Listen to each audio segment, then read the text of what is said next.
પાઠ 3 જુમો ભિસ્તી. લેખક પરિચય.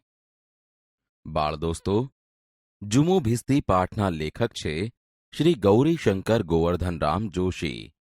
સાહિત્ય જગતમાં તેઓ ધૂમકેતુ નામથી પ્રચલિત છે.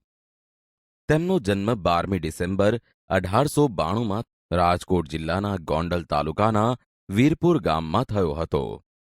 તેમનું મૃત્યુ 11મી માર્ચ 1965માં થયું હતું. ટૂંકી વાર્તાને કલામય ઘાટ આપી તેના સ્વરૂપને વિકસાવનાર ધૂમકેતુનું સ્થાન ગુજરાતી સાહિત્યમાં ચિરંજીવ છે.